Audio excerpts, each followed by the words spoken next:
Hi, Successfuls. Kelly here. Hey, do you feel like the odd businesswoman out because you don't want to build an empire? We are right there with you, which is why we are so excited about this week's book, The Company of One by Paul Jarvis. This is the Success Through Community podcast.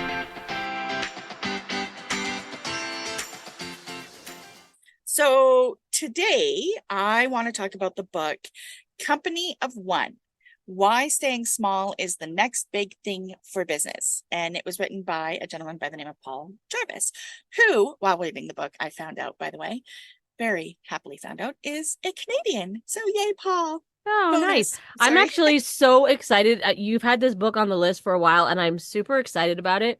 Um, and I know this is going to be one of those books I'm going to have to read because Yes. I am so realizing recently that I am not one of those business owners that's like dreaming of building an empire. Mm-hmm. I think there's plenty of those and there's nothing wrong with that, but I Mm-hmm. don't want that. I don't want to turn Yeah, into some massive CEO. I just want to manage my own thing, maybe have a couple of people helping me, whatever, but I want it to be small. So I'm really excited to absolutely. hear what he has to say about all of that. You know what? This book made me rethink everything. I've always been one who I never really wanted to grow. I mean, when with my photography studio, when I purchased it, so I purchased a company when I first started my photography business. When I did that, there were 13 photographers that worked there. And for the first year, I kept them all on and contracted them out. But after that first year, I was like, this is too much. This is too big. It's too much drama. It's too much. And dwindled it all the way down to 3 photographers for the remaining, existence until 2020, when I went down to running it solo, which is great. So when I read this book, or I even actually saw the title of this book, I got so excited. I joke all the time how I'm building an empire when my husband's like, hey, what are you doing? I'm like, I'm building an empire, leave me alone. Right. But I don't have those goals. Much like you, I don't have the goal to be a multi-gazillionaire. I don't have those goals to own private jets and, you know, huge companies. Like, to go from creating a pair of panties to Spanx is not my ultimate goal. So this book Right. really is going to help me, I think, because it really did make me rethink even the verbiage and the copy on my website. This book has got me rethinking a lot, and I'm so glad. You're going to love this book. I think you really should Yeah. read it, and I do recommend it. I So know. Man, something that was supposed to happen with this podcast is that I didn't have so many books to read. And it's not turning out that way because no, now every time you talk about a book, I'm like, crap, now I got to read that one too. adding that one to the Goodreads. Yeah. Yep, absolutely. This is not, it's working out in our favor, but definitely not working out in our calendar's favor. Let's put it that way. No, not a bit. Okay, so tell me about this book. So, yeah, at the core, this book is definitely just about questioning growth, right? So, if you listen to our podcast or even read this book, the thing that really needs to be taken away is to focus on getting better, not bigger. So that was the big takeaway for me on the book. Focus on getting better, not bigger. And I I love love that. that. Yeah. So I really enjoyed the book. I found the message important, and I love how the author reads the audio. Well, he reads the audio version, which I have the audiobook and the Kindle version, right? I will be purchasing the paper version so I can note it up and highlight it, because I'm that person. Sorry to all of you book lovers who hate people like me. I'm the dog ear Oh, girl. I've become that girl too. So, yeah, totally. But even like Paul Jarvis reads the audio version, and he's a bit dull and there are some really obvious errors, but it really did speak to the authenticity of the message, Hmm. that he did it on his own. Like, you know what I mean? The Oh, company yeah, of yeah. He one. didn't just hire someone else to do it, Yeah, because yeah, he's so big. Yeah, I got you. yeah. And this is the only audiobook I've ever listened of his, and he's got multiple books out there. And I wonder if that focus on getting better, not bigger, kind of bleeds into the other audiobooks and he's a better reader, if that makes Ah, sense. yeah, it's You never possible. I know, mean, is right? this one of his first? I'm not, no, I don't think it is. I think it's like his second or third.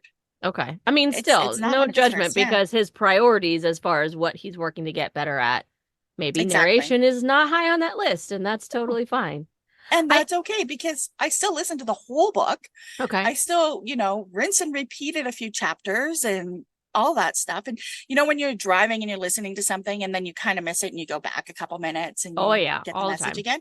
So yeah, that was me with this book. It took way longer than it should have, but I'm really glad I listened to it, which is going to make reading the paper version so much nicer because I know what I'm getting into and yeah, all that fun stuff, When you can right? even jump ahead to like chapters that you remembered being like really impactful, I guess. So you don't Yeah, necessarily have to read it all the way through because you've already done that. Now you can just exactly. really focus in. And the good thing, like I listen to it on Audible, which is so great because you can bookmark on Audible too. I don't know about other audio Yeah, you book can do that platforms, on but Everand, can which you? yes, and I'm starting to come around to using their name. I really don't like it. I've been I sorry to like tangent for a second, but like I recently like read an article about what the heck is Everand and what happened to Scribed and whatever, and it sounds like I don't know if they purchased another entity, but they split Mm. things out. So Scribed is no longer like audiobooks and things like that. Now Scribed is where like the user uploaded documents and stuff live. And then Oh. Everand is yeah. I don't know why. Like I don't really understand the need for that as a platform. Because to me, it's like people were just uploading stuff. It felt like they were getting around the licensing in some way. It was always a little sketch and weird for me. Mm. And then Everand is really focused on like the audiobooks, the ebooks, and whatever. So, and then they have a third one too for something else that now I can't remember what it is. So it's like they're like split and then trying to combine. I don't know. It's very weird. I'm not sure what they're doing. It's made me start researching Audible, if I'm honest. I'm loving Audible. I am. The problem I'm having with Audible is that I'm that person that has that one credit. So I have the Audible Premium or Prime or whatever it is. And so you get the one credit every month to buy a book Mm-hmm. and then you get all the deals, right? Mm-hmm. And that one credit has to go to the most amazing book that's going to be life changing. So that one credit sits there until I find that book. And so now I have like 8 credits because Well, so yeah. okay, so that's a good question because one of the things that was making me try to decide like, do I want to switch? So Audible is great because you own the book, right? Like once you Yes. get the book, you own the book. Whereas Yes. Everand is truly like a library. You only have Mm. access to the book while you are subscribed to the service. Mm. But I mean the benefit there is that on Everand it's unlimited. Like I don't have to Right. like stop and think about, well, where am I going to use my one credit or what is this Yeah. worth buying this book, right? Because you're paying a subscription and buying the books on Audible, right? Not really. No, no, no. So Sorry, this is like you a whole, can. this is a not Yeah. sponsored episode. Let me just say, we're just, Just to clarify, we're just yes, talking. yes. Okay, so my Audible subscription is through my Amazon Prime. Okay. And so I pay a premium every month. And with that premium, I get a single credit.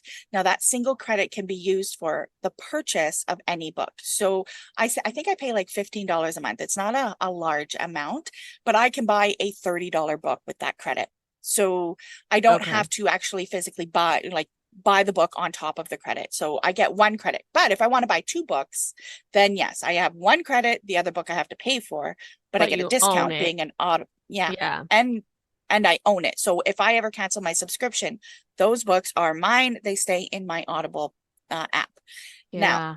God, I still there can't is decide what I also, want to do well, because it's like, hang on, slow your roll there a little bit because with the account, there is a huge collection of books that are included for free that are kind of on that Everand type loaner platform that oh. my Audible account is loaded with all these free books, including the one I was telling you about yesterday that I listened to on my very long, cold, wintry drive. So Um, that was a free Audible book. that was a free Audible book, and it was an Audible original as well. So you can't Hmm. get the book anywhere else. We will be talking about that book inside the Patreon, but the this book, when and if I decide to cancel my subscription, that book will be pulled from my library.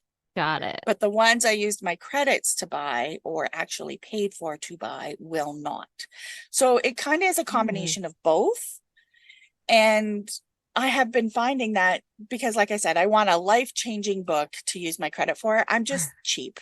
I'm just that Well, person. and do those credits, it sounds like they roll over because you're Yeah. saying you have like Oh, yeah. eight. So that's nice too, because I was thinking if I don't buy the book or if I don't, pick a book that month, use it or lose it kind of thing. Yeah. Oh, now No, and you're even if I making me cancel, think about this even differently. if I cancel my subscription today, those credits are still there because I basically paid for them with my monthly subscription. That's right. That's right. So I'm still able to use them. They might expire in, a I set mean, amount of time, eventually, but yeah, sure. I don't know how it is in the States, but I know in Canada, any kind of credit or prepaid purchase or anything like that is not allowed to expire. It's against the law to expire anything that you paid for, Oh, like a gift card or, a credit for a book. So for me, wow, that's here in the totally worth frozen it. tundra that is the Great White North, those credits are going to last regardless. And I will find a book. I promise. It's probably going to be one you choose Yeah. over Well, and over that's again. yeah. And have you had any okay, I know we need to talk about the book. We will talk about the book, people, I promise. But have you had any trouble? Like, how often do you search for a book and you can't find it? Not often enough because my library is so full Okay. that I'm not constantly on the look for a new book. And I don't think I've searched for a book and have not found what I was looking for. See, that I do run into with Everand on occasion. So Oh. interesting. Ooh, you're Okay. gonna have to give me a list of the couple of books that were not on Everand, and I'll see if they're on Audible. Oh, good call. Yes, I will do that. Yeah, Offline. because Okay. yeah, Let's get back to the point of why we are here. the company of one. Yes, let's Okay, remind us since we've yeah, totally gone off on a tangent. But I yeah, think it's a useful tangent even for our listeners because, how we consume these books, we got to keep it cost effective. yeah, yeah, absolutely. And the thing is too, we're going to be having some of those Patreon member only books that we're going to talk about. And I feel bad now that I'm thinking about it, is that the one book I really want to bring into the Patreon level is the one I read this weekend. And Hmm. it's an Audible original. So you're Right. not going to be able to get it anywhere else. And that's a Yeah, that's whole true. new concept of how we're going. We're going to have to rethink that one. Maybe I'll just Yeah. put some, No, I don't know. because that's Well, not we'll nice. we'll deal with that later. No, hey, I mean, Yeah, hey, if people are listening to books a lot, they're gonna have to get a subscription somewhere, right? So maybe that's true. you've just converted someone over to Audible instead of, you might have just converted me. So, you know, True. And you know what? People can look up the author and go from there because she was kind of yeah. amazing. But we're not talking about her today. We're No. talking about the talented Paul Jarvis. Yes, we are. Okay, back to the book. So, tell me a little bit about and I don't know how much it goes into this in the book, but what is his background? Because I'm assuming he's a small business owner, but like, Yes. what does he do? What is his business? You know what? You're going to get a kick out of this. He is a website designer, Nah, that's awesome. right? So his background is thus.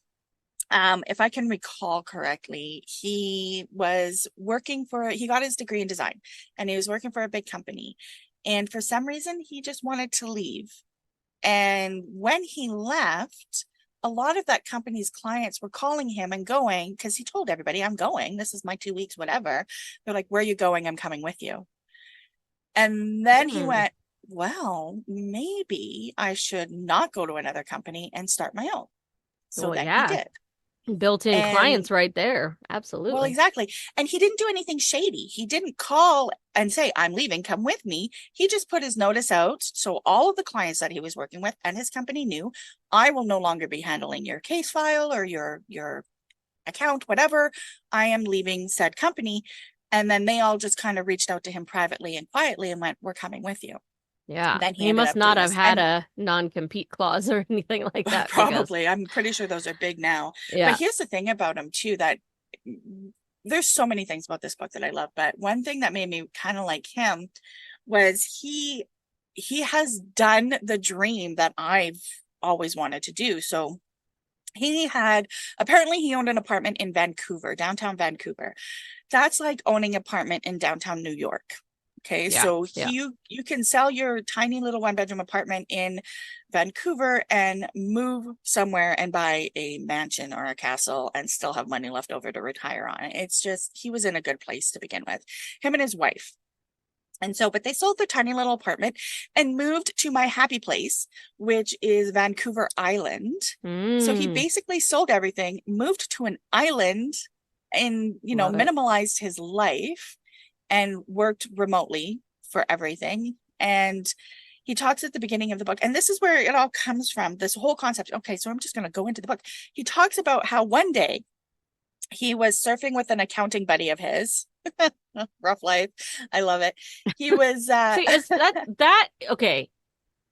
Tiny tangent, but the okay. concept of surfing in Vancouver? Oh, yeah. Well, he's in a place called Tofino. And Tofino it's beautiful, but it has some pretty wild waves. It's on the Pacific side of the island. Okay. So it's not warm on a regular basis by any means, but they have wetsuits for that. Yeah, So yeah. I don't ever think Vancouver and surfing in the same I sentence. know. So I don't that's think interesting. surfing in Canada. You can surf here Well, in yeah. Calgary, and I'm landlocked. So Well, that's true. You can surf here in Idaho as well. There's a river you can surf on, believe it or not. But yeah, exactly. yeah. So apparently he was in line to hit the single spot you can surf in Tofino, talking to his accounting buddy. And his friend said to him that he's very, very excited because he's almost made enough money that he can stop working for the rest of the year and go on a mountain climbing excursion. Whoa. And that's fantastic. And Yeah. then he went, wait a minute, it's August. Like, dude, you're going to take the next 6 months off, 5 months off, and go mountain climbing. And that's when he kind of realized that small is better. Small is so much better. So, Yeah.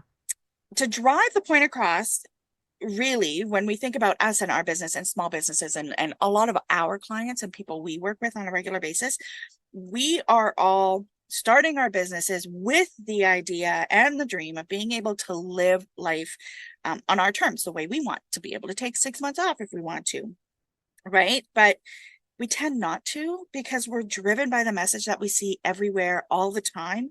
Scale your business, grow your business. You need more. If this doesn't work, buy this, Right. add that, more. And more clients, more employees, more, software, more product. It goes on and on and on, right? That we need more. And that's the message that's constantly being driven. And what comes with more? More responsibility, more stress, more expenses, and definitely less time and less money. That's what comes with more. So that's when he kind of went, wait a minute. And apparently, when his buddy said that to him, he missed his surf because he stood there just kind of stunned, going, wait. So his buddy went surfing, came back, and he's like, okay, you need to explain this to me. How? How are you taking 5 months off of work? Just what do you mean you've made enough? And what it comes down to is his buddy. This got me so off track, but that's okay. His buddy had found his enough. He found his point, the amount of money he needed to make to sustain his lifestyle, sustain his investments and everything for an entire year. And then basically earned that amount in the first 6 months Hmm. and went, okay, I'm done. I do not need more. I am happy. I can pay my bills. I can go on vacation. I can invest into my retirement. Why am I going to keep working? I can now live my life. And then I'll Yeah. do it all over again next year. So And I think that's I hear two really like important concepts happening here. So mhm, the first one goes all the way back to the first episode of this season, in Daring Greatly and talking about what is the opposite of scarcity, right? The opposite right. of scarcity is not abundance or overabundance. It's that contentment, that wholeheartedness, Yeah. which It's is enough. Yeah. clearly what he's talking about. Like, it's not about always getting more, more, more. It's about knowing what is enough. When to And that's stop. And right. And that's something that I think a lot of us really struggle with because in this social media world, when we feel like something's enough, then we see somebody have something else and we're like, oh, but that would be cool too. right. And I think that's a big problem. So that's one huge theme I hear here. And then the second thing I hear is this concept of kind of like, I don't want to say minimalism because he's not Oh no. minimalizing completely. Like he's still living, the life that he wants to live, big life and all of that. But he's living within his means, clearly, Yes, and because that because is he knows what his people don't means do that anymore. are. Well, that's the Yeah, thing, is because we don't know what our means are anymore right. because we're so focused on like keeping up with or having whatever that we we we don't live within our means. Like we don't look at what is the actual bottom line. And I think for some people, like for me in particular, I struggle with the concept of, well, what point of my business success will I feel comfortable to quit my corporate job? Because Right. how much money I make in my corporate job is not necessarily how much I need to live. And if I'm Hmm. waiting until my business matches my corporate job, I may never quit my corporate job. You know what I mean? Right. So, Yep. like, what is the actual amount of money I need? Even giving myself a Yep. little bit of buffer and extra to play with. And I think those two concepts seem to be so vital to what they're talking about here. And they are, and they're two concepts that are so forgotten in everyday life for people. Yeah, absolutely. Um, this book has you questioning all that, and I know you mentioned Brene Brown. That was another thing that I loved about this book is he pulls a lot of knowledge from a lot of people whom we've covered. So he quotes Brene Brown. He quotes James Clear. He talks about big companies that I love and have always supported that nobody's ever heard of. Have you ever heard of Pebble? See? Well, I think I have actually. I Yeah. can't So remember what it is, but it's like it's there somewhere in yeah. my mind. Did he talk about Simon though? Because No, Simon doesn't come into this interesting. at all. But Okay, all when I right. was reading the book, I got a lot of correlation Okay. for sure. Right. So a lot of it. So and I don't know when was this book published? When do we do that? 2019. So it's not that old. So I'm No. sure he knows who Simon Sinek Oh, is. I mean, yeah, of Right. course. So the thing about the book, like I said, one of the big takeaways I got was the focus on being better, not bigger. It has you questioning everything that we've talked about. It's having you believe that you can actually, and really, it did this to me. It had me believing that I can actually focus on improving the quality of what I offer in my business and earn more money with that instead of focusing on constantly getting new clients, right? And all still by being a company of one. He mentions the corporate company you work for, actually, Does he? and how, Interesting. yeah, he does, and how some of, I don't know what point or what he was studying because it's your company is such a large company. He could have been studying just one small aspect of it, Yeah. but how the company one is a mindset, and that even a huge company like the one you work for can still function as a company of one if they keep the company of one mindset. So it doesn't Hmm. necessarily drive the point that you have to be a solopreneur with one or two employees or helpers or virtual assistants or whatever. It really drives the point that it's a mindset, and focusing on better instead of bigger, you can still become bigger, and focusing on the long game instead of rapid growth, which makes me kind of worry about that company we were talking about earlier that you're thinking of jumping ship on. Rapid growth, what tends to happen. And okay, so Pebble, I'll bring up Pebble. It was the first smartwatch, and I loved Oh, I loved my Pebble. It was the yes. most Okay. amazing watch I've ever had. And it was tiny and it was not thick and big and Bulky clunky. and yeah. Yeah. And I absolutely loved my Pebble. And Pebble started out as a GoFundMe, and its goal was to get something like $200,000, and it got something like 28 million. I don't know the Oh, exact numbers. I'm jeez. probably exaggerating, but it still to this day was one of the first GoFundMe's when GoFundMe was created, and still to this day is the one GoFundMe that has exceeded the amount of money, the most money in the quickest amount of time, because people were like, Interesting. smartwatch, hook me up. And I was Yeah. one of those people. I was a backer and I got a Pebble. Nice. Now I wrecked it because I didn't take it off in a hot spring, and the heat of the water melted the glue and it went kaput. Oh, that But by stinks. the time I had wrecked my Pebble, Fitbit had already bought the company and dissolved it. And that's what's on So my wrist right now. yeah, and I don't even have a smartwatch anymore because I have not been able to find something I loved as much as my Pebble. That isn't, yeah, anyway, but I Wow. digress. So he mentions that Again, not rapid growth, that sponsored. becoming Not quick and sponsored. fast, you become not sponsored, exactly. You become too quick, too fast, you can't keep up. And then it's just expenses and stresses and all of these things. And it's not going to be beneficial in the Yeah. aspect, right? Yeah. So like I said, the idea is more of a mindset than it is of being a solo business owner. The idea behind it is sound, and it gives you the ability to really put your life first when you want to become a company of one. And I've said this before, I think I even said it on last year's podcast.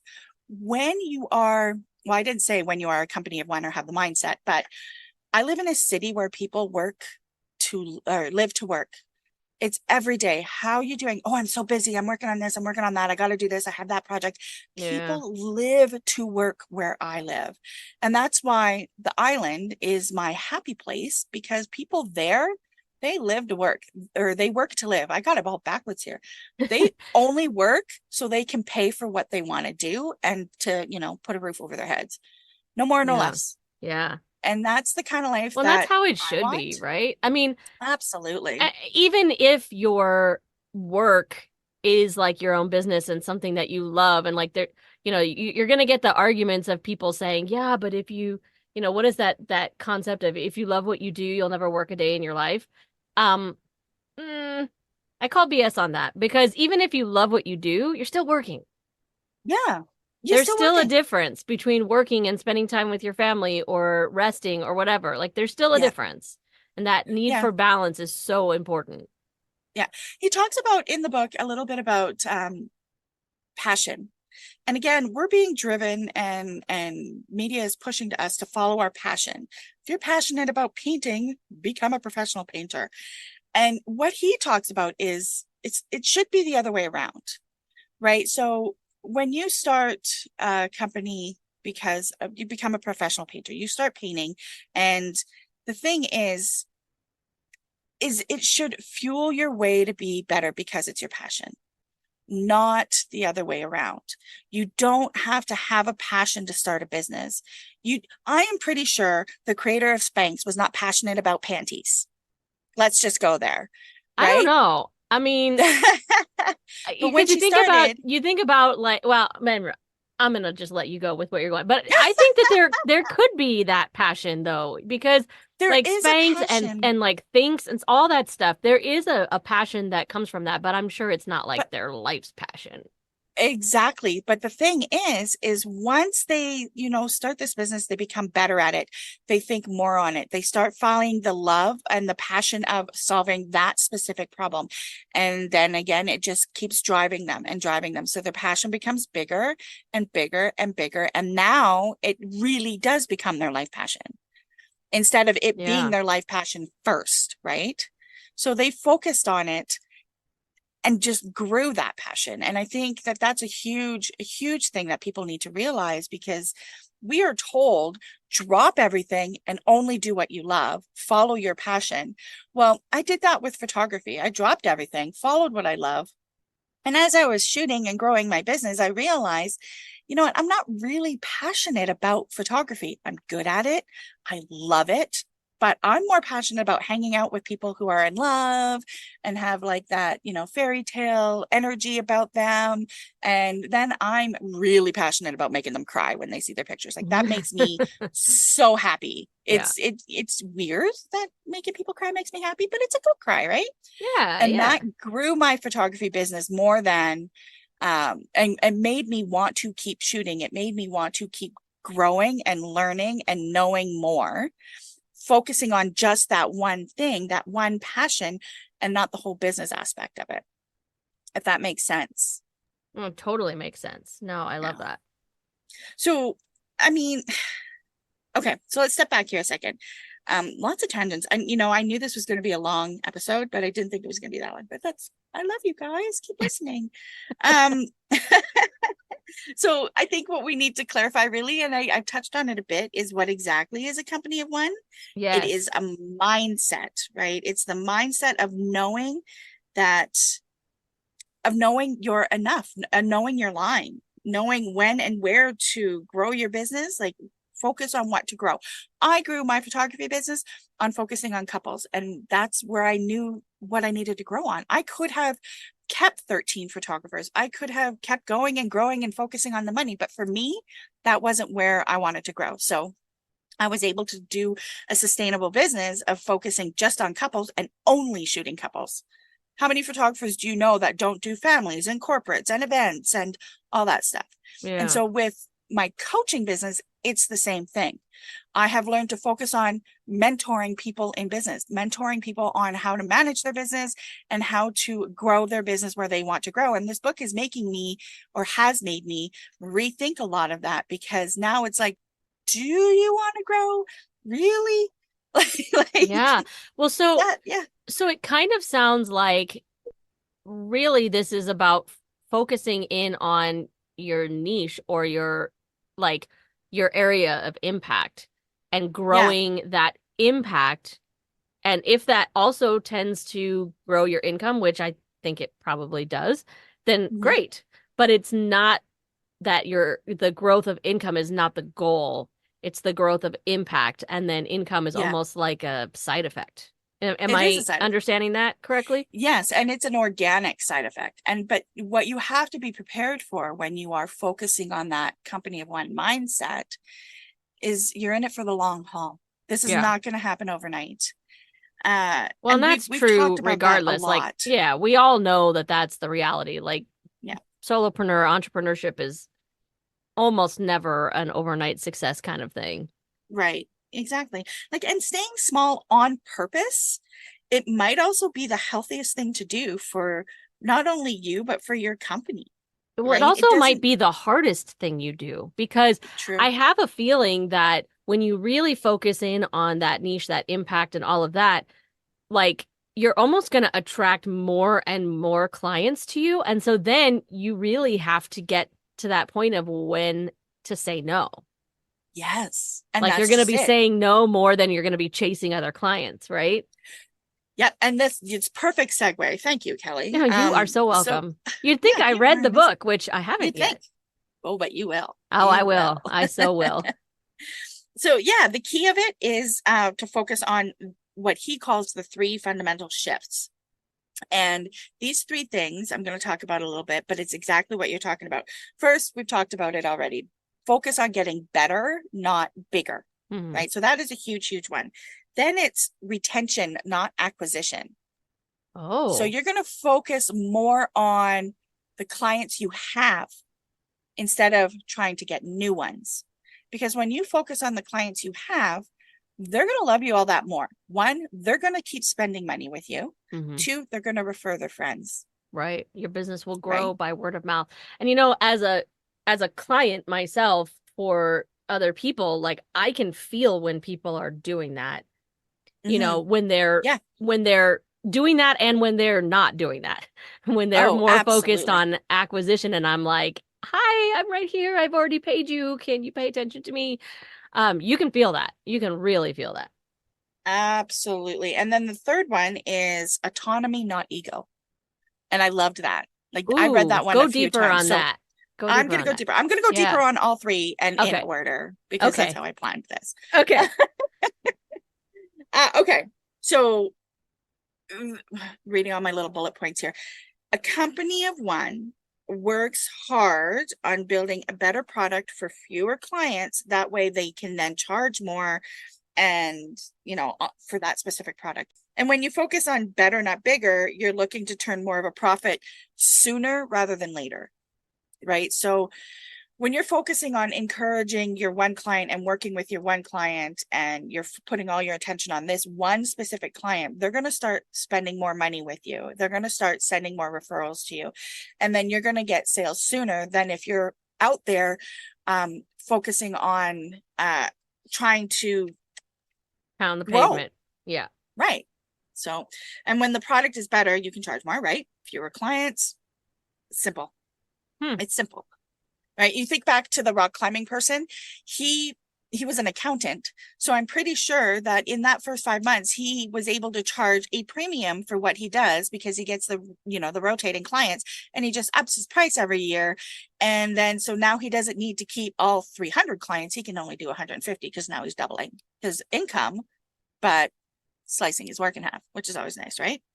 And the Yeah, whole, I think that would translate though for some, because I don't love the depends on idea what you're of, well, doing. just yeah, it depends on what you're doing, but also like I don't love the idea of, well, I'm just going to keep raising my prices, Mhm, because that's mhm. not really nice to your audience or your client base anyway.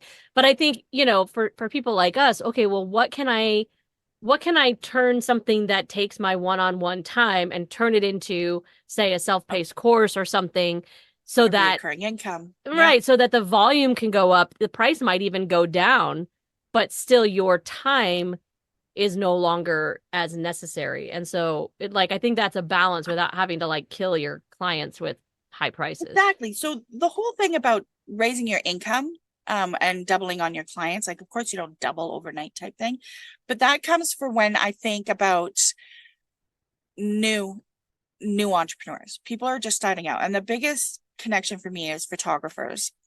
When I was mentoring for new photographers, they were constantly being told by other photographers, shoot for free, shoot for free, shoot for free. You're not there yet. You're Mm, not there yet. yeah, build your Whereas I'm not portfolio. that person. Yeah. I'm like, no, you charge for every session. You charge for your time. Even if it's $15, you charge your sister $15 to photograph her baby, period. And then when she says to her bestie, oh, my sister did it, this is her number, you charge the bestie $20. You make $5 more. And as you're growing your business, you get to a point where you're happy with what you're charging. And now you have a client base and a portfolio.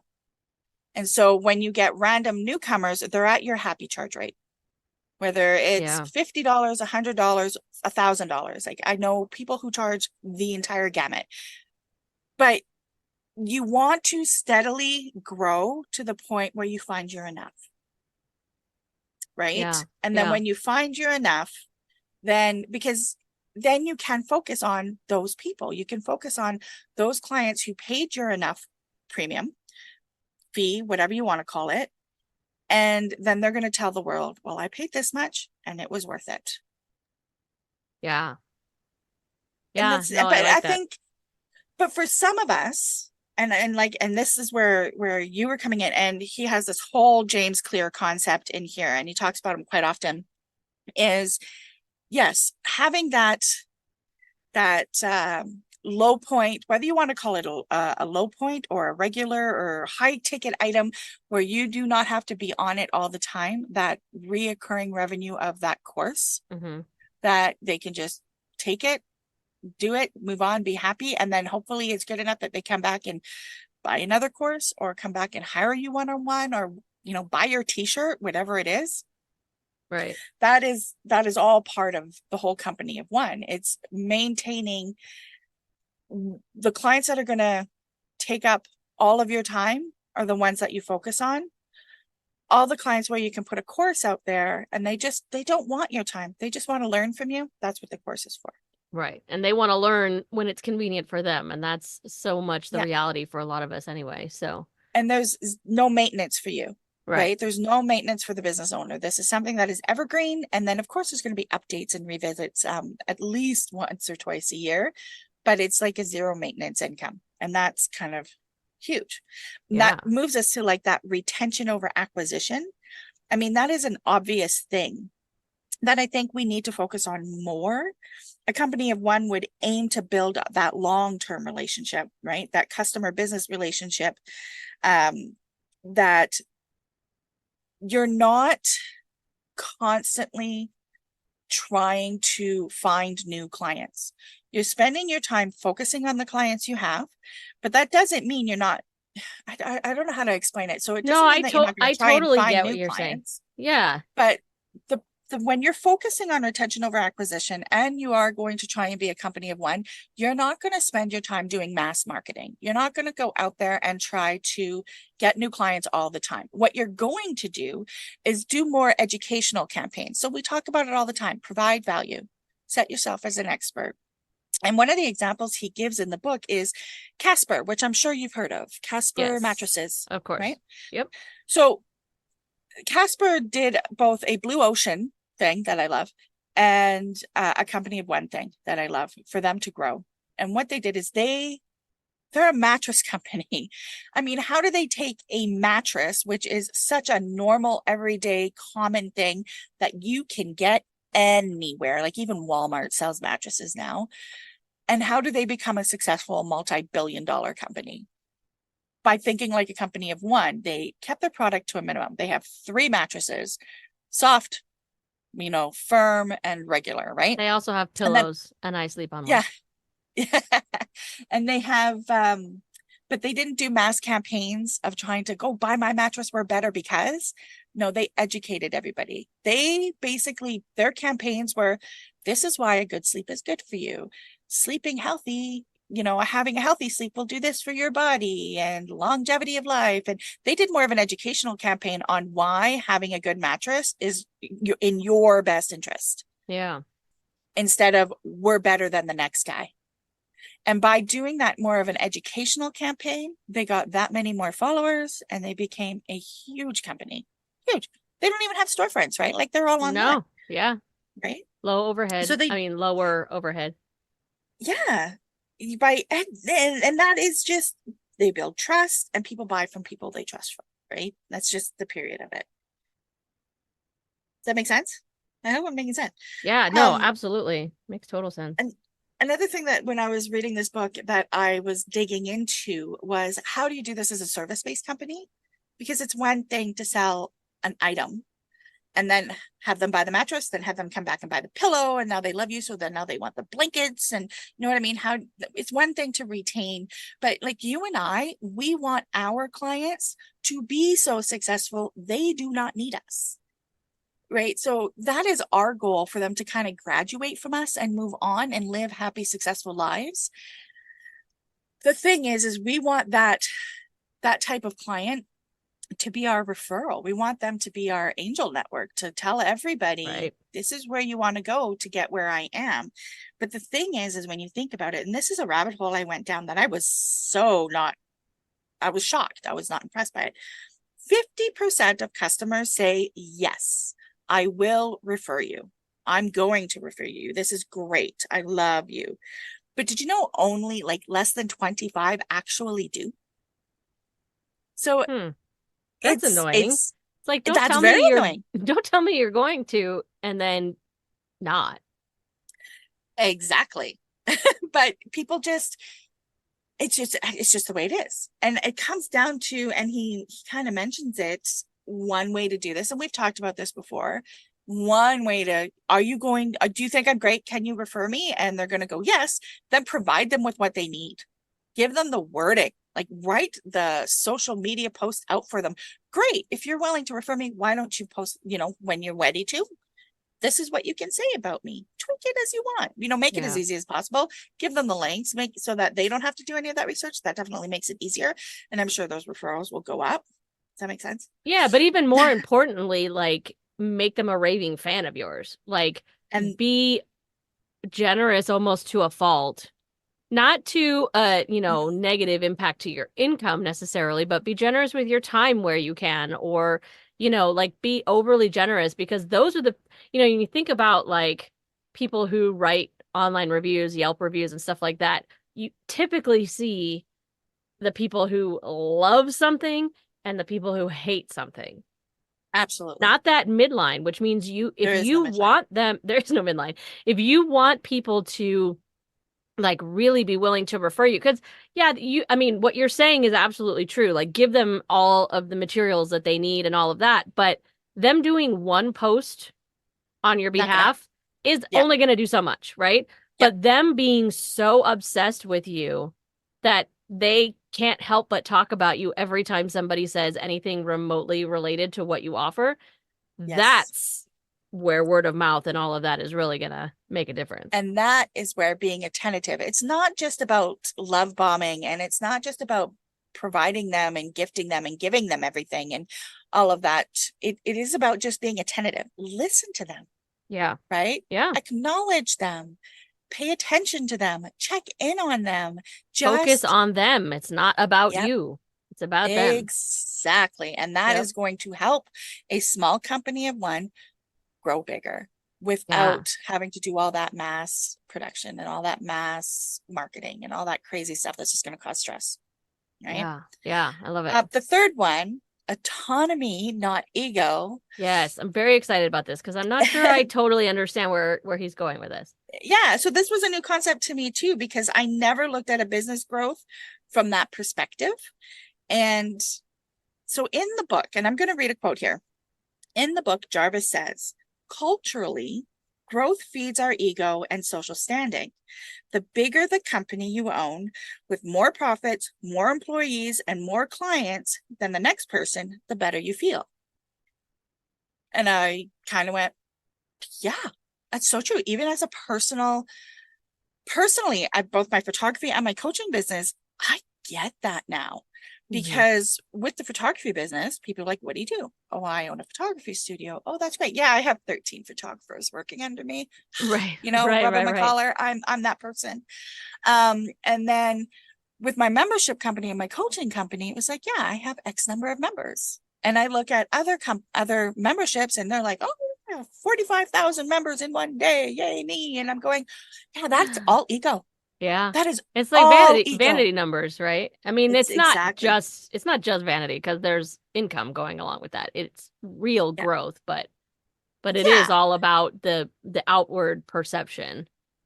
exactly. And that search and that pursuit of more, it just comes with more work. It comes with more people to manage and more expenses and more overhead and less time doing what Hmm. you want to do, less time focusing on what you want to focus on, and less time, you know, creating and living.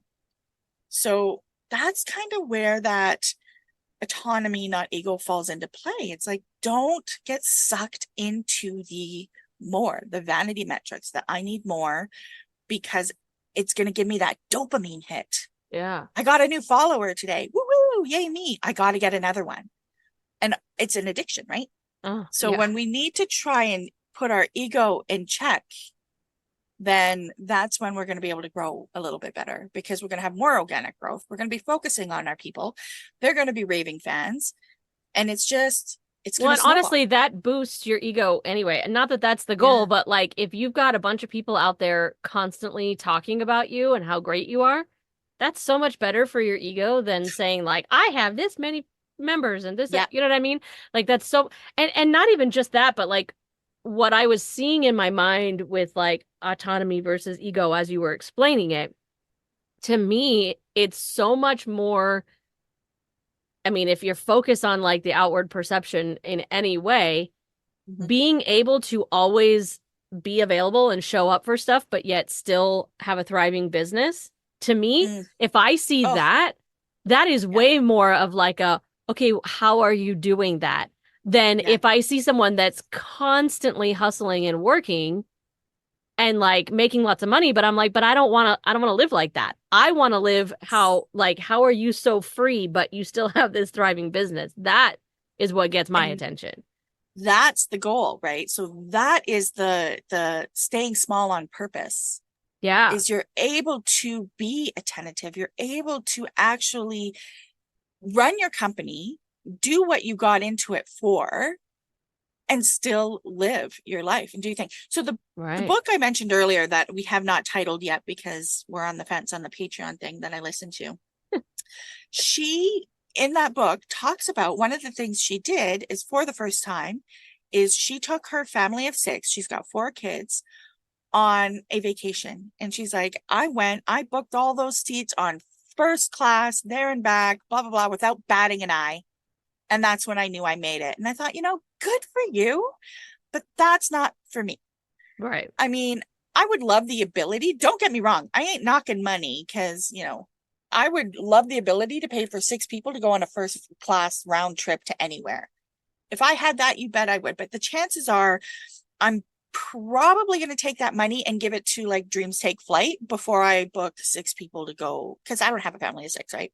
Right. But before I do that, because for me, I'd rather fly economy and take a sick kid to Disneyland instead because Right, that's right. just It's who all I about am. priorities. But I think it Yeah. comes down to like being able to put your money where you want it to be, where your Yeah, priorities live. So if that is, exactly. treating your family to a first class trip, then that's great. And if it's, donating to Dreams Take Flight or something like that instead, that's great. If That's it's great too. being generous with, somebody that you meet that you find out they're struggling with something, that's great. Yeah. The point is having enough. Man, enough is becoming quite the word this season. The theme. Yeah. Yeah, but it's about having enough that you then end up having extra. Does that make sense? Yeah. Yeah. See, and I mean, if I had the opportunity to fly everybody I love first class somewhere, I'm not going to say no, Right, right. right? I'm not that person that knocks it. And I think everybody should fly first class at least once in their life. So yeah, do it. Go for it. Have fun. Pay for the expense. It's totally worth it. If that's something you want to do on the regular, every time you travel, everywhere you go, then that's great. You want to own a private jet? Go for it. But you got to work for it. And it's not just Yeah. going to come to you. Well, and And the that's thing gonna is, it's is if, gonna eat some of your freedom. yeah, and So if you're that gonna be is your working so enough, hard, can you even go on that trip because you're too eh, busy working? you and your segues, girl, I love you. I love Because it. the thing I wanted to point out was that growth might be great. Like when you make that money and you have that rapid growth and you have that money and you're able to take your family out on that family vacation, first class, it's great. 2 weeks of just pure freedom and fun. What good is that if out of those 2 weeks, your kids and your husband and your family are at the beach and you're answering emails in the hotel room? What's the point? Yep. Yep. Right? So that's why you need to, because if you have to keep on that acquisition and getting new clients and rotating and rolling and going, then there's no point. Find your enough. Find your enough where you don't have to do that. Where when you can book that vacation, you literally can just drop everything and leave your phone at home and laptop and just go on vacation. Yeah. Yeah. Find your enough, right? Yeah. Oh, I love Right? that. Oh Yeah. man. Okay, I gotta buy the book. Dang it. So this is when he's talking about autonomy over ego. This is when he talks about James Clear. And I was like, yeah, we had this conversation, but how did we not touch on this? Because, or maybe we did and I forgot. But in this book, it really hit home. And I think it's because I was already so invested in everything else he had to say. But he talks about how James Clear learned the hard way to embrace the company of one mindset by basically shifting his thought process and basically creating atomic habits. So instead of thinking of what products that James could create to grow and have all this money, he started backwards. He thought of his enough. He's like, what life do I want to live? And worked backwards to create it. So he found his enough, decided how he wanted to live his life, and then built his company around that, as Yeah. opposed to building a company around starting the company to build the life. Right. And I think doing it backwards is probably the best thing anybody could do. And this is when I'm like, okay, 2024, I am revisiting everything Right. because I've been doing it the other way around, the non-James Clear way, the non-company of one way. I have been trying to build my business to live my life the way I want, and then getting those small little snippets of that existence here and there, but then going straight back to building my business to try and live the life to get that small little existence. So the way James Clear did it is he set himself those 3 rules. Did we talk about James's rules when we talked about atomic habits? I can't remember. I don't think we did. No. Yeah. So what James is noticing, according to Paul Jarvis, which I'm sure is in Atomic Habits. I haven't read it, so let me know if I'm off Well, he base has here. other books too, so it might not be in Atomic Habits. So Oh, I'm okay. very curious. Yeah, so when he was focusing on growth and focusing on trying to live that life, it was consuming his life, and which I just mentioned it's doing to me as well. Right. So what he did was he flipped the switch and he decided, okay, no product that I have is going to be high maintenance. And that's when we were talking about those courses. It's going to be zero to no maintenance, zero to little maintenance, sorry. So those are those online courses that you can sell. He doesn't have to touch those. Those just sell. That's your regenerating income. He will only He will not do retreats. He will not do long-term speaking engagements. It is basically, if you want me to teach you and or your group, I will fly in, I will do a talk, I will answer questions, and I will leave. So you get 1 day of my time, and this is what it's going to cost. I'm not spending a week traveling to do a 1 day talk. This is how it works, and I'm not doing no more, no less, Hmm. period. And I was So like, its boundaries is like a huge, yeah, yeah. yeah. So, and I thought that that was huge. And he will only do one time, like what he called it was one time fee work. So if you want to hire me, it's this one thing only. That's it. I'm not doing a week of courses. I'm not doing a week of talks. I'm not doing retreats. I'm in, I'm raw, I talk, I'm out, period. Hmm. And because he does that, his income is generated basically from those two things. And of course, his books, not novels, but his books and all that stuff. Like he has, multiple streams of income. But when it comes to working, he set those boundaries so he can live that life he wanted Yeah. instead of working to try and get that life. So we started from the get-go. And I find that, and this comes up in that other book. Gosh, I'm going back and forth a lot today. That Well, other it book, sounds to me like you have to do that episode because oh, yeah. Because there's that too other book, she much. talks about Shonda Rhimes, and we all know and Of love course. Shonda, Of course. the queen of all things. The queen of And, trash TV that we love to watch. I have to admit before I go on, this might create a tangent. I've never seen an episode of Bridgerton. You know, I, I was surprisingly not turned off by that show. I thought that I wasn't gonna like it. I mean, I have liked other Shonda Rhimes shows, obviously, but I was kind of like, oh, I don't know. And then I watched it and I was like, this is kind of fun. Like it brings in all that fun, like Jane Austen kind of vibe, which I love, oh, but yeah. like almost makes fun of it in like still a respectful way. I don't know how to explain it, but she did some good stuff there. Oh, I might have to, because anything she is touched that I've watched, I've loved. Yeah, I think So you'd like it. I think you should watch it. yeah, I probably would. I probably would, but I'm not there yet. But my point to Shonda is she has very, very strong boundaries. For example, her writing days, she literally tells her team, I'm in my office. You do not come to me unless you have a solution. I don't want to hear that there has been a problem. I want to hear that there was a solution. And because there's already a solution, there's no point in telling me until I'm out of my office. So go away.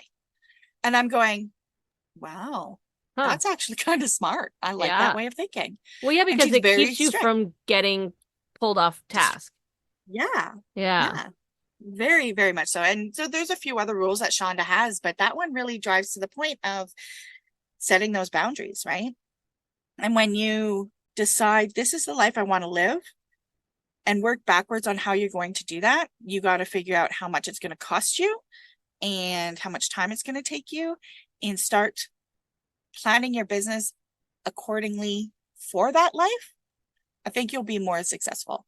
I think you'll be more of a company of one. Now, if your goal is to be that multi-millionaire with that huge team and the huge building and all of those things, it's the same process. It doesn't matter if you just want a small country house that, and a couple of chickens and a goat, or if you want a zoo. It does not matter. It's figure out the life you want to live and build your business around that life, as opposed to start your business and work your business until you get that life, because it's just going to keep going. You're always going to want more, more, more. Draw the line in the sand on you're enough. Draw the line in your sand on when it's good to stop and you're happy, and then go from there. As I get off my soapbox, there's a couple things I want to touch on. So one thing you want to remember as we talk about mass marketing and mass growth and all of that fun stuff is that you need to remember people get paid to do the work, not to promote the work. So when you are considering your next big marketing campaign, keep in mind that you want to get paid to do the work. You're not going to get paid to tell everybody that you're going to do the work. So you Mm. want to look at it that way. And there's absolutely nothing wrong with finding the right size and being happy with it and being better. That small can still be a long-term plan and not just a stepping stone in becoming the next big thing. Staying small is something we can all be proud of. And I'm going to quote somebody who I'm not proud of right now, but progress for the sake of progress must be discouraged. And I'm going to end it right there because that is so true. And Miss Umbridge, I will never speak of you again. She who must not be named. Mic drop right there. Yes, go read this book. Read this book. It's a great book. If you guys want to connect with us on social media, Jolene, do you want to tell them how they can do that? Sure. You can follow us on Instagram at Success Through Community, or join our free or paid communities over at Patreon, which is patreon.com/STC Productions. The best way that you can support the podcast is to make sure that you are subscribed wherever you're listening and leave us a review. That's the only way that new people will find and join our community. The Success Through Community podcast is hosted by Kelly Gable and Jolene Mills, and all episodes are solely the opinions of the respective host. Our sound production and editing is done by Kelly Gable, and all visual creative, including our logo, was created by Jolene Mills. The Success Through Community podcast is an STC production.